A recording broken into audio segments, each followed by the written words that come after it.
Support for your public radio station comes from our members and from GreenSpark Solar, serving the greater Rochester and Finger Lakes regions for over 20 years.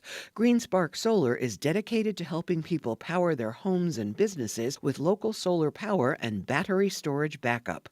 More at greensparksolar.com. From WXXI News, this is Connections. I'm Evan Dawson.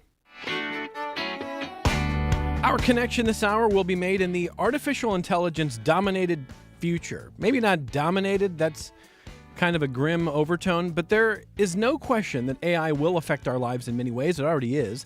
And this hour we are focusing on jobs, the jobs that will be eliminated, and then the impact that the labor market change will have. It turns out Rochester could be positioned to benefit.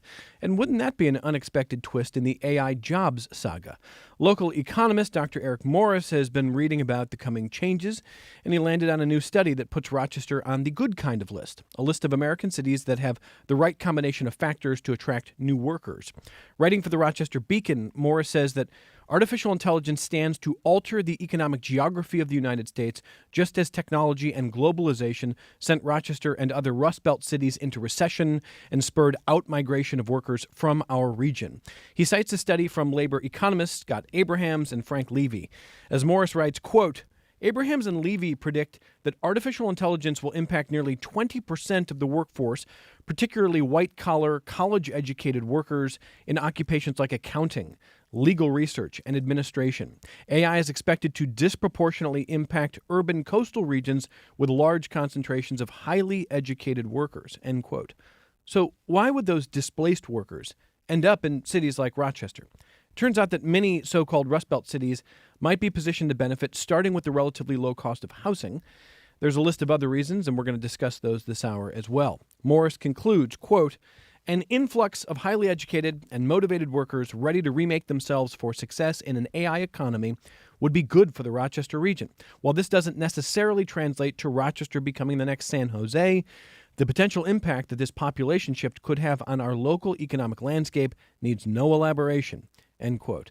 My guest this hour is Dr. Eric Morris. He's a staff economist for Alesco Advisors, he's portfolio manager for Alesco, and a contributor at times to the Rochester Beacon. Welcome back to Connections. Thank you for being with us. Evan, always great to be here. Thanks for having me on. We're going to get to your piece in a minute, but because we have an economist in the room, I know a lot of listeners say, well, you got to talk about what's going on in the economy. Turns out there's nothing going on in the economy. So there's a lot going on in the economy. Last year during the presidential campaign, we talked to you about tariffs because that was something that candidate Donald Trump talked a lot about. And now we're dealing with a kind of tariff whiplash. Some are on, some are off, some are paused, some are being used to retaliate against a number of American trading partners. Just today, the National Economic Council Director, Kevin Hassett, warned of, quote, some uncertainty in the coming weeks related to President Donald Trump's tariff policies, end quote. I felt like that's a euphemism, some uncertainty. I mean, I feel like we have a lot of uncertainty right now. Am I wrong? There seems to be a lot, particularly with the tariffs. And that uncertainty can be troublesome. And the bottom line is that uncertainty makes it very difficult to plan. It makes it difficult for households to plan. It makes it difficult for businesses to plan. And certainly, clarity is a premium is put on clarity as opposed to uncertainty, which can kind of create some paralysis in terms of decision making. So I've said before, and I will say it again every time we have Eric or his colleagues in economics with us. Their job is not to be a political pundit. This is not a conversation about politics. It is about policy. I will say that then candidate Trump talked a lot about his feeling last year that he thought there were a lot of big companies, CEOs, big firms who are not hiring as much as they could because of, quote, uncertainty. That he said, we got to get them off the sidelines. They need certainty. They need to know who's in the White House. They need a strong set of leadership. And so it strikes me that there's some irony here because it feels like there's a ton of uncertainty because of the policies that are coming forward or the policy on, policy off combination. How important is certainty to a stable economy? It's very important. You can never be certain, 100% certain of anything. That's one thing you can be certain about is that you'll never be certain about anything. What's interesting about uncertainty is that it's hard to measure. So, as from an economist's point of view, economists, what we do is that we look at vast amount of data and try to use that data to understand things. We tell stories, we try and learn more about stories, we discover stories, things that are going on. Some economists make projections and forecasts. That's not something that I do. But most economists, and all economists really, are trying to understand stories based on data. So when we think about data, there are two forms of data in economics. There's hard data, which are measured objective things like, say, dollars that get spent, or jobs that are out there. You can count these things. But then there's soft data. Soft data are things like survey responses, how people are feeling, which doesn't always necessarily line up with hard data. But the soft data is really nice because you can get it instantly. Hard data is tough to collect and it takes time. But soft data, really, you ask survey respondents a question and you're going to have that answer to that question instantly. So we rely on both sets of data. We have to acknowledge that the soft data doesn't always tell us the actual reality, but it tells us perceptions. And perception can be powerful in shaping reality. So what I'm getting at here is that when it comes to uncertainty, what we're seeing is in the hard data, we haven't seen so much of an impact yet. I say yet because there's an expectation that we probably will see uncertainty impact some hard data. It could potentially cause businesses to spend less, to hire less. It could cause households to spend less, just because uncertainty is something that can be paralyzing, as I mentioned earlier. But we are seeing uncertainty show up, and quite significantly, in the soft data.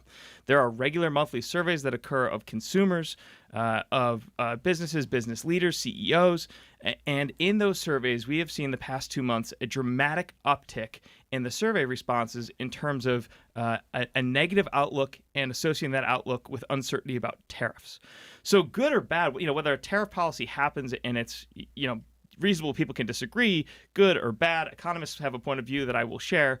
But at the same time, that policy isn't quite there. There's so much uncertainty, and it's just simply the uncertainty about it, not knowing, that is weighing on CEOs, on small businesses, on consumers. All three different surveys of those three different groups have come through in the past couple of months and indicated a real significant uptick in tariffs and the uncertainty around tariffs driving negative sentiment. When you talk about hard data, I don't know how closely we should look at the Dow Jones as linked to this, but for years, President Trump said that the Dow is kind of the golden measure of how the economy is doing. In 2012, he tweeted, there's always a tweet. He tweeted in 2012 that if the Dow falls more than 1,000 points in 2 days, whoever is president should be impeached. I am presuming he does not believe that anymore.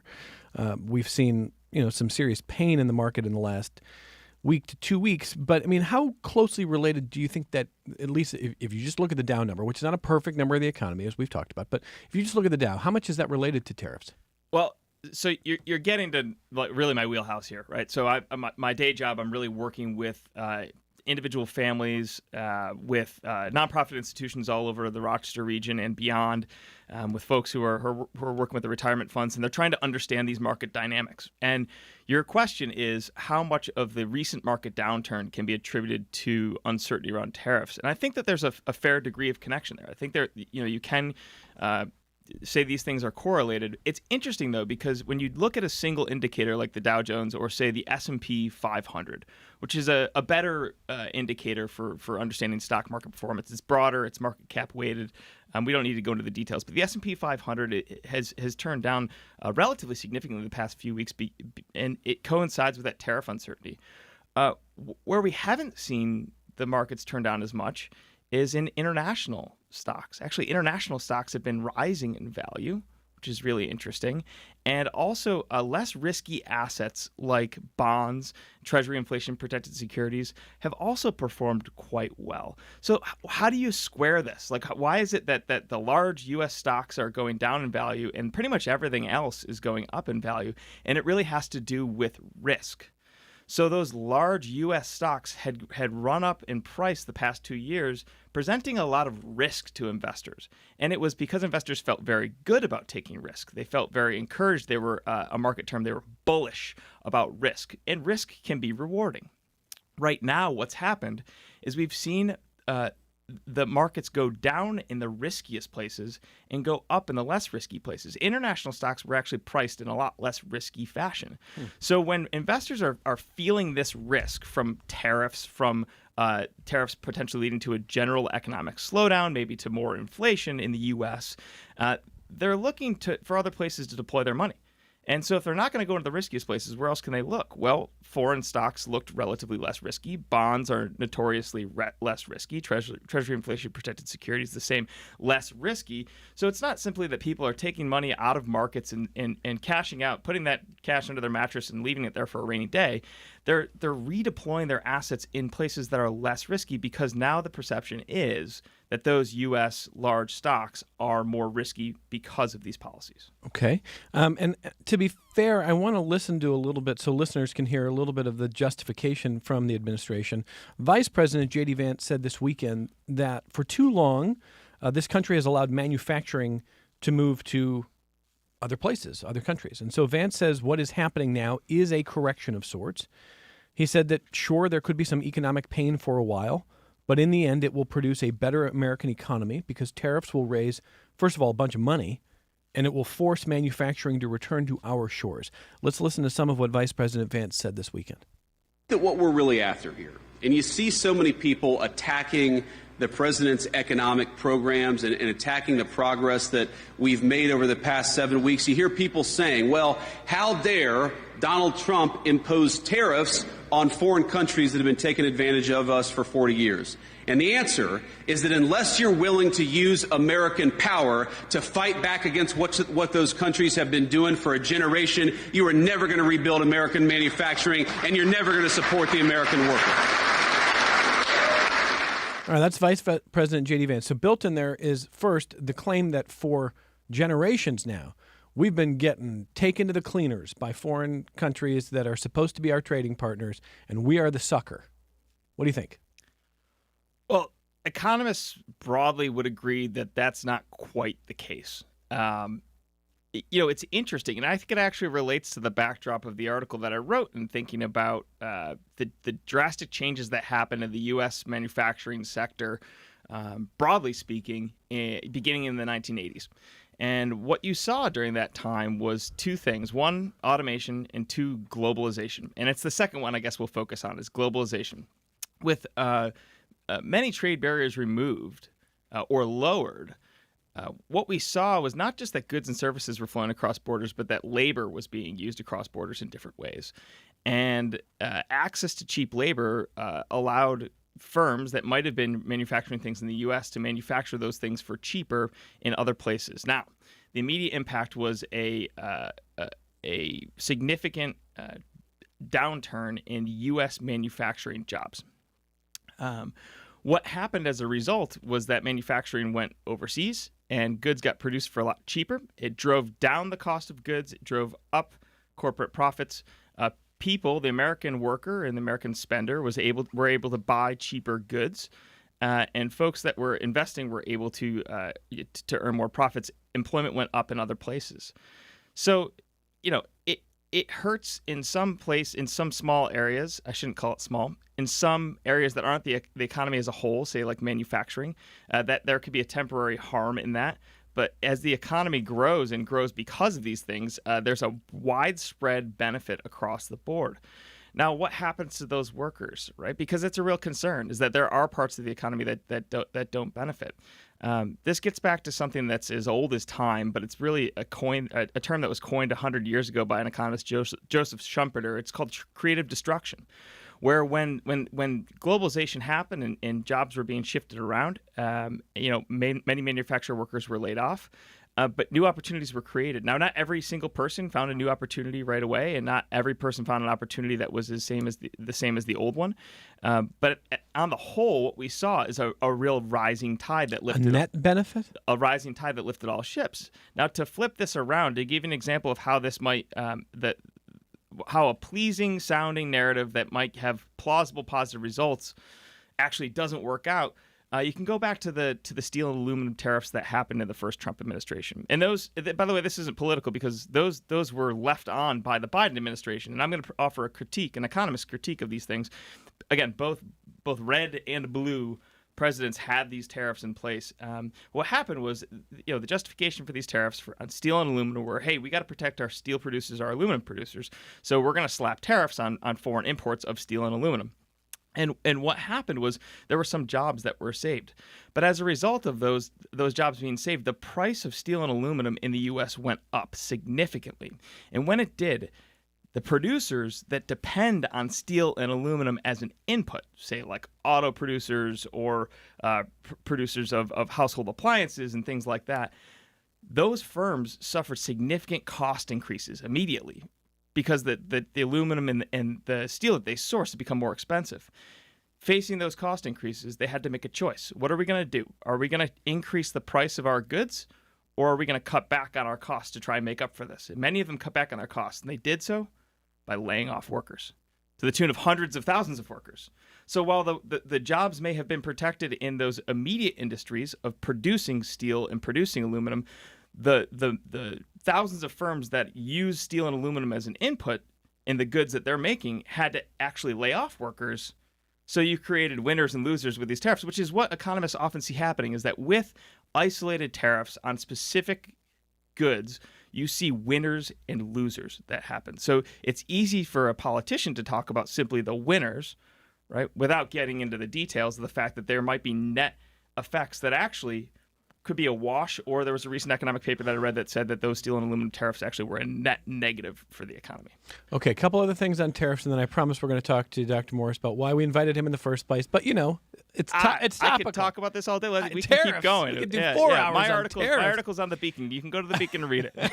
Oh, we're going to get to there. And we're going to have, by the way, the Rochester Beacon, they do wonderful work there. Some Richie Jacob and the team do outstanding work, and we will link to the piece that we're going to talk about coming up here about AI and its impact on jobs. A couple other things here. I'm curious to know what you think of just the general public education. The reason I'm going to ask this question is, in the last couple of weeks, I've seen a number of political commentators who are right-leaning basically saying, how come I never learned about tariffs? Like, what's wrong with schools? Like, schools are a disaster. I shouldn't be just learning about tariffs now. Like, I don't think I like these, but how come we didn't know? And so a lot of people are linking to the wonderful scene in Ferris Bueller's Day Off in which Ben Stein is playing the teacher in class. Ferris has skipped school, and what he's missing is the lecture on, in the 1930s, the presidential administration used anybody tariffs. Did they work? Anybody? They did not work. And people are falling asleep in class. Maybe that we all fell asleep in class during the tariff lessons. Maybe Ben Stein was our teacher. Are we teaching well enough on this so that we have a pretty well-educated public on this subject? Boy, I hope so. This is hitting close to home because I, after spending a couple years working in public policy and before now spending several years working in investments, I spent 9 years working as a classroom teacher in high schools and an adjunct professor in colleges, and I taught economics. And tell me you didn't do that. Anybody? Smoot I think there was a day or two where I had to walk over and gently wake a student up. Look where it's gotten us, Professor. But it's great because it actually in New York State, and I know we're getting a little off track here, but in New York State there actually is a requirement that to graduate from high school in New York State with a New York State Regents diploma, you have to have a half credit of economics. It's a half-year course, and most students take it senior year. And I taught at I spent the bulk of my teaching career teaching at my alma mater, Brighton High School, and at Brighton, that course was really something that was a hallmark of the senior experience. I was standing on tall shoulders there. I have a predecessor before I was the econ teacher there who really built up the program to be something that was very, very helpful for students across the board. But there's not every state or every district where that emphasis is made in economics. And for tariffs, it's really there's a very simple textbook example or explanation for tariffs, which actually isn't the full thing that you need to understand to see what's going on today. But it's certainly a start to understand that tariffs, and this is again not political. This is just economics. Tariffs, absolutely. Tariffs by design restrict trade. That's the point. And trade, by vast experience and research going back to Adam Smith and David Ricardo, and we're talking about hundreds of years of lived experience, trade is the number one improver of quality of life across the world. The more trade that you have, the better off everyone involved is. And that's on the whole, on average. Of course, there are pockets of stories that we have about, say, like steel and aluminum and such, but trade has lifted hundreds of millions of people out of poverty. It has taken us from levels of, in the 1950s when many people think America was great. We are all, accounting for inflation, far, far, far richer today than we were back then because of trade, right? And the effects of trade, the problem is it's really hard to point to saying, hey, trade started here and now we're at today and now I'm better. It's a slow, again, rising tide that kind of lifts all ships. And it's very tough to quantify that for an individual person, but for societies, the benefits of trade have been huge. Tariffs, by design, restrict trade. So I'm glad your students had you in the classroom. The conversations I've been having lately, I was just having this with a colleague, just seeking to understand a little bit more about this, is that tariffs seek to restrict trade, so there is some pain. There's a purpose often for the tariff. So there is some sort of benefit for some party somewhere, right? The question has to be, how do you feel about it? How do you feel about the cost versus the benefit, right? And that when you hear out of the Trump administration that there's going to be some short-term pain for some long-term gain, there's a couple questions. One is like, will there be the long-term gain? Two is, who will feel it? And then also there's questions about the pain, right? How deep, for how long, and who will feel that too? If you can make your best assessment, lay it all out and say, hey, here's what I understand about the potential gain. Here's what I understand about the potential pain. Do I feel like this is worth it? Then you can make that decision. But there's often too often people are coming at this without that type of objective thinking. All right, so here's my last question on this, and then we're going to shift to AI. And if you're just joining us, we're going to talk to Dr. Morris about a piece he wrote for the Beacon on the possible impact. Again, not a prediction, but just looking at the landscape of where American cities are and regions and who could benefit from displacement and workers moving. So we're going to talk about that coming up here. Last thing I want to talk about on tariffs, just so I understand it a little bit better, is this. First of all, it is a little weird to hear this administration saying, well, like the president said, well, there might be a recession. I don't know if you feel like, I mean, is that a whole other show? Are we moving back into recession territory? Even the president says he can't guarantee we're not going to have a recession. Well, that's wise for the president to say because no one can guarantee well, that but you're not that going is to have not a what recession. He said last year during the campaign. No, and again, that's not a political thing saying this is great. But of course, politicians, when they're seeking office, don't want to say anything bad is going to happen when they get there. When they're in office, they want to say that anything that bad happens, it won't be their fault too, right? And this is it's very clever. No party has a patent on that. Shrewd, yeah.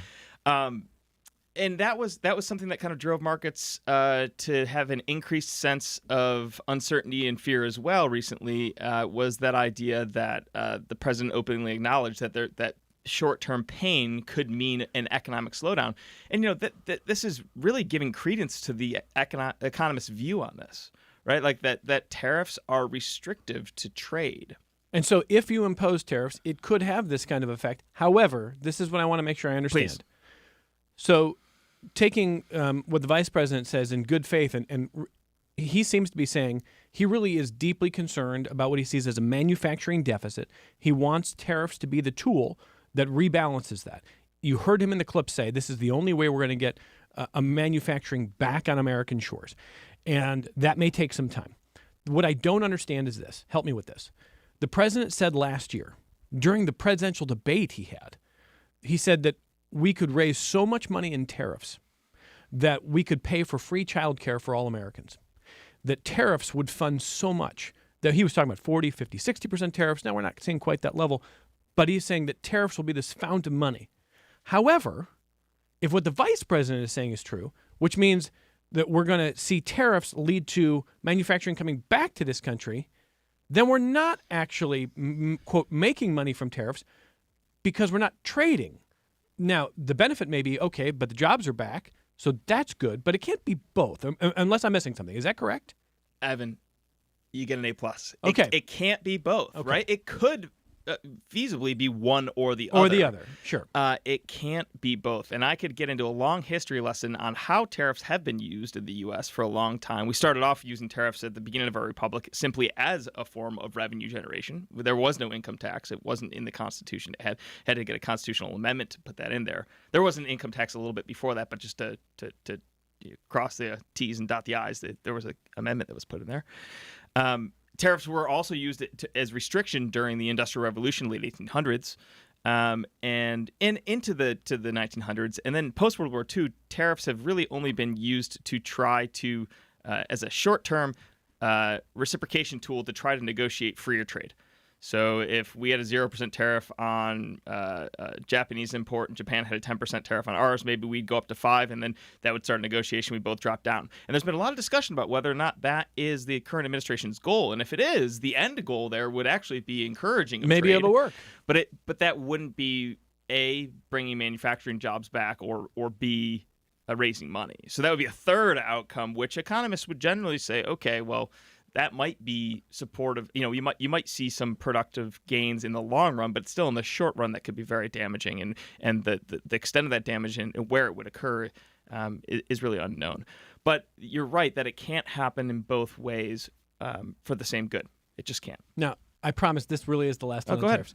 Let's say we did see an influx, and maybe it's not this year, maybe it's not next year, but to the vice president's point, maybe we get a lot of manufacturing back, and we go through this period of economic pain and this downturn, but then we repatriate these jobs, we see more onshoring of jobs, and yes, as the president's team is now saying, you will probably see prices continue to go up. Again, didn't hear it during the campaign, hearing it now. But if more Americans have good manufacturing jobs, then prices going up won't hurt as much because we'll be making more money. Our economy will be stronger, and relative to the price of goods, that's okay, right? We're doing better. Yeah, not quite, because No?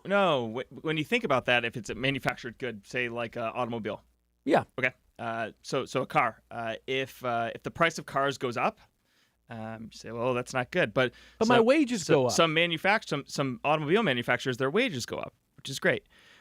Automobile manufacturers make up a very, very small part of the workforce. You would need all car purchasers' wages to go up, and that tariff. But in a healthy economy, the idea being that the benefits start to spread and more hiring happens, and Yeah, net of net, I mean, it's a pleasing sounding argument that could be plausible, but I don't know of the research that stands to support that. I know of research that stands to refute that, but not to support that. Okay. So until I was presented with actual evidence that would make me change my mind, right now my opinion would be no. All right. After this break, we're going to dive into the piece that Eric wrote for the Rochester Beacon. We're going to be talking about the labor market, the changes in AI. There's been a lot of talk about forecasts of what jobs are going to be gone because of AI. What is AI going to take away? And so this is one of the rare times where I've read a piece and I went, oh, that's not as bad as I feared. And we're going to talk more about that with Eric on the other side of this break. This is Connections. I'm Evan Dawson. I already have an email from a listener talking about possible AI job disruption. And listeners, I'm very curious to know if whatever you do for work, if you work, are you worried about what AI will do to that? And a lot of what we've heard in the last couple of years, and this really was at the end of 2023, there was a lot of talk about this. There was a Goldman Sachs forecast. It was like 70-80% of jobs could be disrupted by AI in the next decade or two. I don't know that people are backing off that. There's just a wide range. And what my guest, Eric Morris, is talking about, by the way, he's the staff economist for Alesco Advisor. He's a portfolio manager and a contributor to the Rochester Beacon. And what he just talked about before the break was wanting to see the data, saying, okay, I'm open to any argument. Show me the data. So what he writes about is, well, now there's some data that indicates that if there's disruption, it probably affects, unlike past recessions or major disruptive episodes, this one could affect white-collar workers and high knowledge-based workers, and that's probably coastal workers, and they may be on the move, and there are some advantages that Rochester and about 24 other cities have. We're talking Akron, Buffalo, Rochester, Milwaukee. These are not the cities that you typically see in the hot jobs of the future cities. So I want Eric to take us through what you are learning, and then we'll kind of explore where Rochester and our region stands. Yeah, it's a really interesting thought to think about the fact that artificial intelligence stands to disrupt the labor market, and that's where this whole story begins. And that, as you said, has been talked about a lot. It's just for listeners out there to think about how this plays out. Some people might not even have ever used AI themselves. Many of you maybe are deep into AI and using it all the time, maybe every day. My artificial intelligence journey started recently, and I've been using it more and more to help me with both professional and personal things. Can you give me an example, by the way? Sure, absolutely. I often am sorting through a bunch of thoughts, and I'm a note taker, and so I'll pump my notes into AI and say, draft a one-paragraph summary of what's going on here. Like GPT? Yeah, I'll use GPT. So I still haven't used it, by the way. yeah, it's interesting. Mostly because I'm like, the second I start, that's probably it. Everything changes. It does change. So for listeners out there, the particular artificial intelligence we're talking about is GPT, or their chat models. So think about like a chat bot, but think about a really, really, really smart one that you can interact with, that has the ability to give responses to questions and tasks nearly instantly. If I have to wait for a task, it's not very long. And these things have the capability and the capacity and maybe the potential in the future to be a tremendous resource to workers. So the idea is that right now they're kind of like chatbots. They can interact with you and give you some responses to things, help you learn things, help you think about things, help you research things. In the future, the idea is that these things would become what's called agentic, which is a fancy way of saying, you hear the word agent in there, which means essentially they'd be their own thing. They'd be like having a worker, right? It'd be like having a coworker next to you and you're working with them. And you got to think about the tasks that they can do. Like, what can they do? Well, they can't make a car, right? They can't fix your sink. They're not very good at working with their hands, right? Or their feet, right? This is not something they do, but they're really good at thinking and knowledge. And they're not necessarily as good as a human brain, although some people might say that day is coming relatively soon. But they can really help in terms of taking over tasks that might be a little bit more rote, a little bit less high cognitive level. And when I say cognitive, I mean like creativity and having some deep critical analysis. And that presents a great opportunity for some workers, but for other workers, it also presents a threat.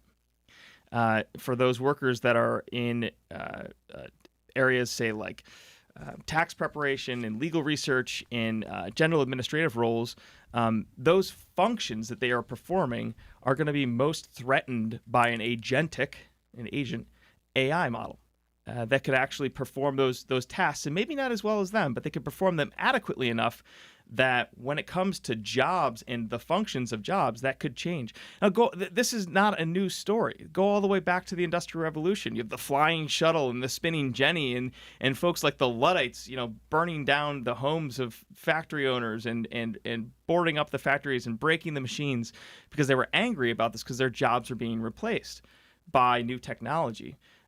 Fast forward to the 1980s, which we already talked about in this show, and you think about automation technology. We talked about the globalization point, but automation technology taking over some more significant tasks. Robots taking over. Maybe we've talked about automobiles, the automobile manufacturing process, using far less people and much more machines. Again, this was an uncomfortable thing for people, but now. The Industrial Revolution, the 1980s automation phase, those were really, really impacting the same type of workers that worked with their hands, doing physical labor. I don't love the collar labels, but thinking about blue collar workers being impacted by this. AI stands to impact white collar workers of a certain skill set that are doing things that could be more easily replaced by AI. Again, I'm not saying it's a one-to-one replacement, but if you're making decisions about functions of your firm and you see that you could have capital, a machine like AI, be doing an adequate job and you don't have to pay it, that could be very disruptive to the workforce. So I'm just looking at my shirt, your collar. You're wearing a white shirt? White shirt, green pants for St. Patrick's Day. Okay, so, yeah. But a white shirt, white collar, white shirt, white collar. I think in the last couple of years, I'm hearing a lot of people change their argument that I heard 24 months ago, which was AI is never going to be able to think like a person. It won't be able to produce literature or marketing campaigns, corporate notes like a person. And now they go, oh boy, it can. Does all those things pretty well.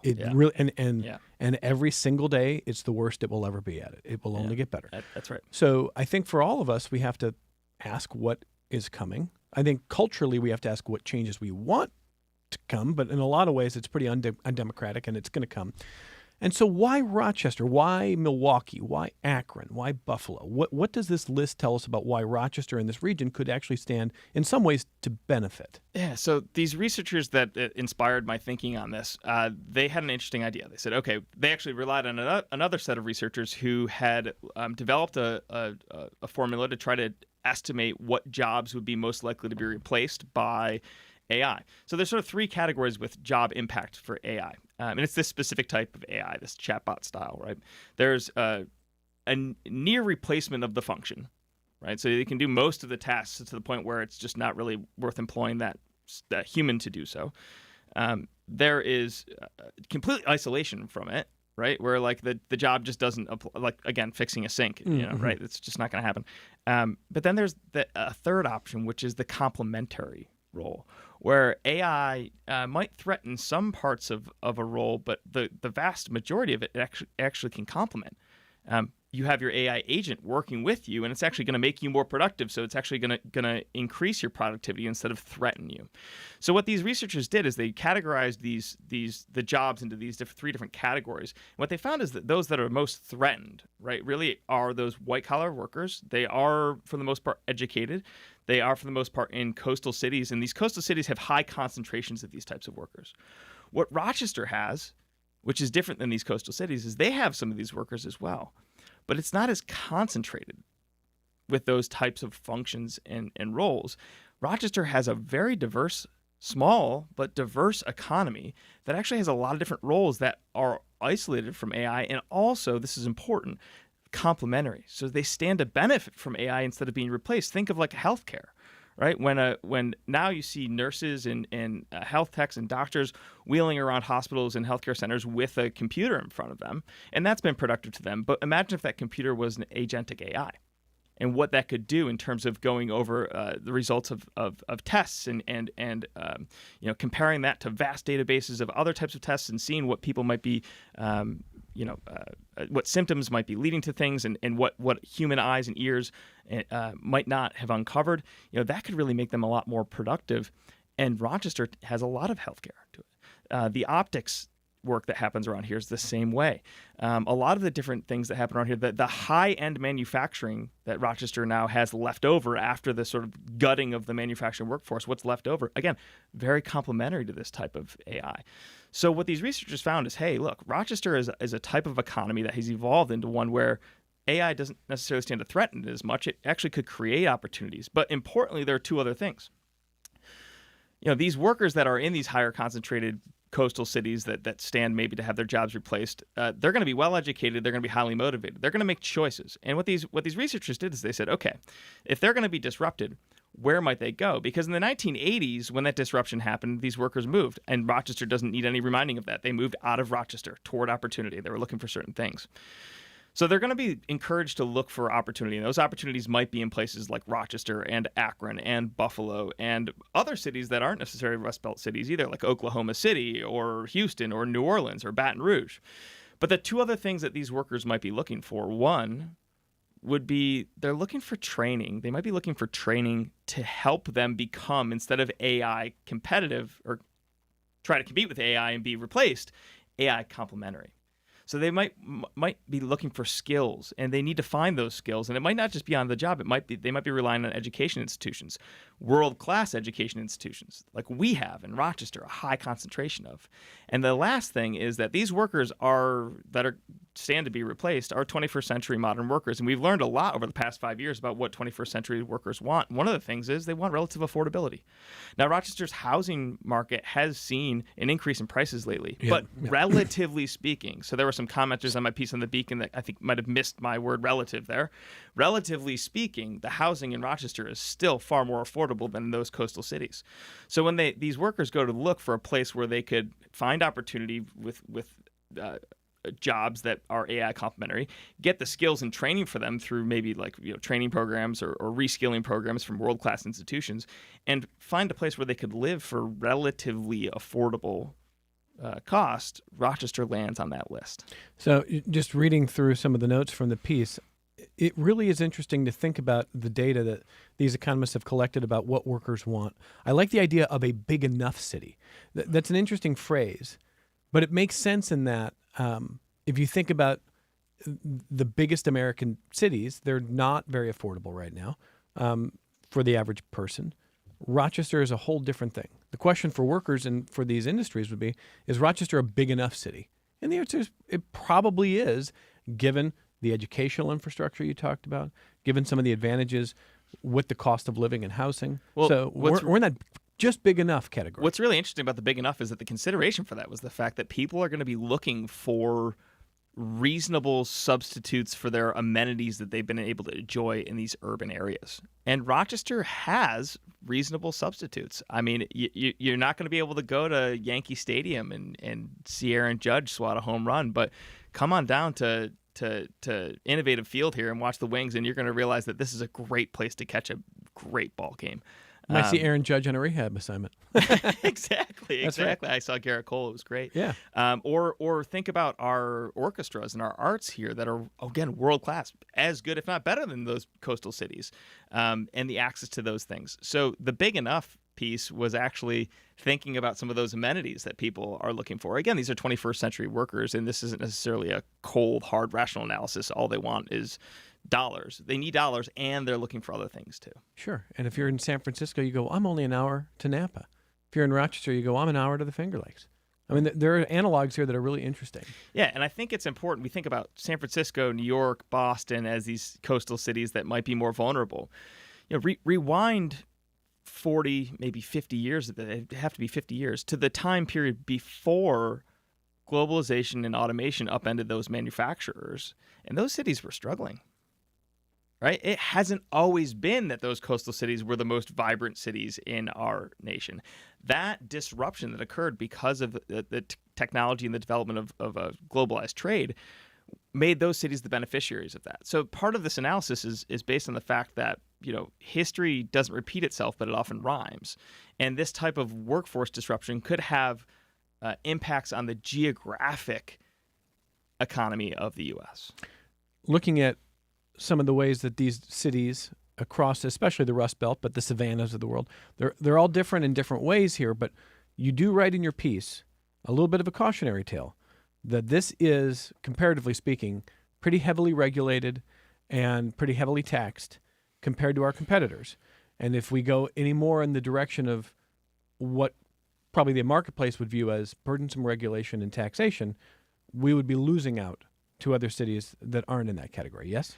Yeah, I think that it's probably a widely held view, no matter where you lie on local politics, that New York State has heavy tax and heavy regulation. Well, that's not a businesses. view, right? That's just facts. Right. Yeah. It's objective. Yeah. And Rochester has found ways to survive and become dynamic and relatively thriving given its size. It's hurting in a lot of ways, but really we're a scrappy city. And our economy has been able to have some limited measure of success, not because of those regulations and the tax environment, but in spite of it.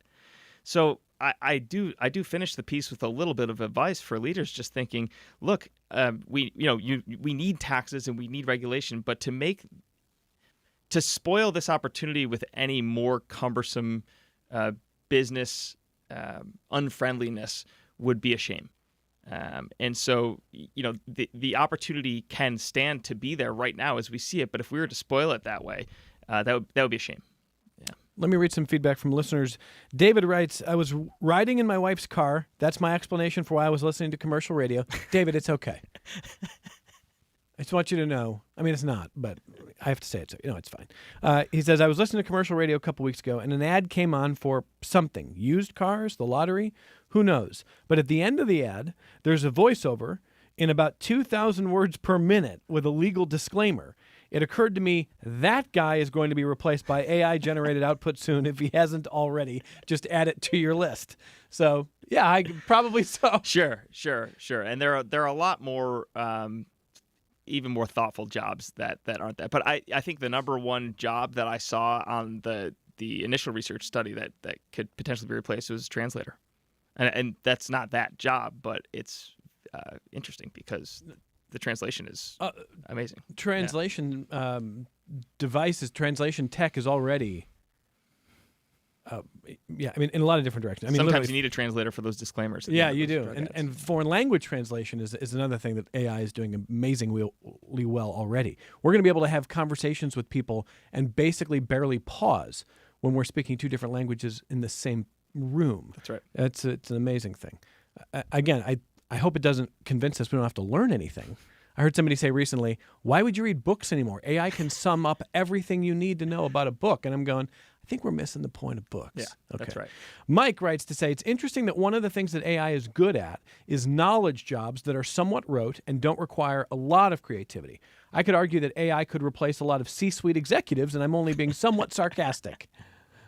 Yeah, that's right. Yeah, I mean, yeah. that's right. I think maybe what those, I mean, this is devil's advocate here, right? This is not necessarily, I'm not pushing back personally, but, you know, how much responsibility do you want to assign to those, right? So I think that a C-suite executive would find that an agentic AI would be remarkably helpful to them and free them up a lot more than they already are. But then when it comes to responsibility, I think the CEO's big responsibility of all the employees that they have under them. I don't think you want to leave that to the AI. Yeah. A question from a listener basically saying that the first half hour and the second half hour of these programs tie together and wants to know how much manufacturing is likely to be affected by AI. So you've been talking about more white collar, but how do you see manufacturing in that category? Yeah. So again, AI is not very good at working with its hands, but the robots that exist, the automation technology that exists, could be greatly enhanced by AI. I think that from the research that I've seen, it's not necessarily standing to replace any of the jobs. In fact, because manufacturing has already gone through this transformation of getting into really, really machine-intensive or non-human intensive production methods, that I can't think of a better word, but sort of like the culling of jobs has occurred there, and so there's a lot less to lose. Whereas in the white-collar professions, when you see that sort of base-level worker in the white-collar field hasn't really gone through that experience. And there wasn't a technology that threatened them in the same way, but now there is. Again, it's a little ironic, but also it's very, very interesting. And I think that the comparison, it's not one-to-one, but it as a mental framework to understand how it could be disruptive, I think history is so important here, and it's really informative, I think, in this case. All right, two similar comments from Kyle and Joel. Kyle writes, similar to what we just heard, aren't chances good that any return of manufacturing to the United States will be work done by automation or robots? If I were going to build a manufacturing facility from scratch in 2025, I would lean heavily on automation. That is from Kyle, whereas Joel says, are there companies in manufacturing that will be able to create new factories? Aren't the costs too high? It's a great consideration. Then we get into Econ 101 here, Mr. Morris's old class. We talk about fixed costs and incentives that way. I will say this. This is something that went unsaid in the beginning. We think about maybe like trying to bring manufacturing jobs back from, say, China. You think about what's manufactured in China.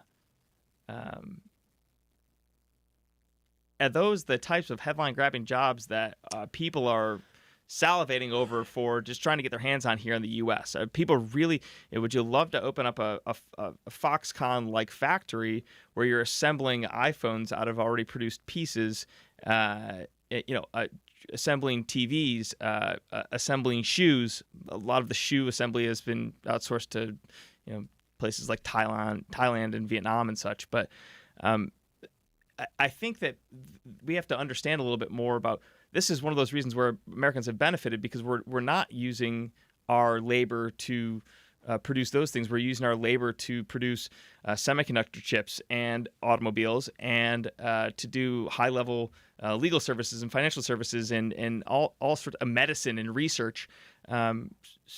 So I think it's not quite a one-to-one comparison when we get that in our minds. It's a little more complex than that. All right, a couple more quick ones here. Another comment. Didn't we learn the folly of high tariffs when McKinley was in Congress and after? Yeah, so that was that sort of late Industrial Revolution time period I referenced earlier in the show. The after would be the Ferris Bueller Smoot-Hawley tariffs. And people do forget that the Smoot-Hawley tariffs, which happened in the 1930s, they coincided actually with the beginning of the Great Depression. Those tariffs are attributed to not can be attributed to not starting the Great Depression, but certainly making the Great Depression far worse than it probably had to be. And again, it's because it was restrictive of trade. Patrick says, going dark, that's what they mean when they say there's no human doing the work. I wonder if that's what that phrase going dark will eventually mean. And Mark wants to say, for those of us, hold on a second here. Oh, boy. I hope you don't go dark here. I know. Keep having me on the show. No. Mark says, for those of us near agent. retirement, it's not easy, not as essentially saying not to get overwhelmed by the whipsawing market week to week. What would you, again, I don't want you to give investment advice, but I for can't give people. investment advice. Nothing I said here should be considered investment advice. Of course. But what would you say to Mark who's saying, hey, I'm closer to retirement, and it's hard for me to see the market kind of doing what it's One is, I would encourage people to work with a financial professional. If you have a 401k plan through a company, that company has an advisor attached to that. You should consult that advisor. But the second thing, and the reason why you want to consult them, is to think about your own personal risk tolerance. And that should inform the way you're invested. And a financial professional can help you understand your risk tolerance, especially your age and your retirement, and what that means for you in the future. So consult your financial professional. Thanks for being here, as always. Thanks for having me. This is really fun. Enjoy. And he is wearing, the camera can't capture it on our YouTube channel. He's wearing these great green St. Patty's Day pants. I should have been thinking about that. Very colorful. Dr. Eric Morris is staff economist for Alesco Advisors, portfolio manager as well, and contributor to the Rochester Beacon. It's a really interesting piece in the Beacon. Again, the Beacon's doing great work, and we will link his piece for the Beacon in our show notes so you can check it out and share it if you like. More connections coming up in a moment.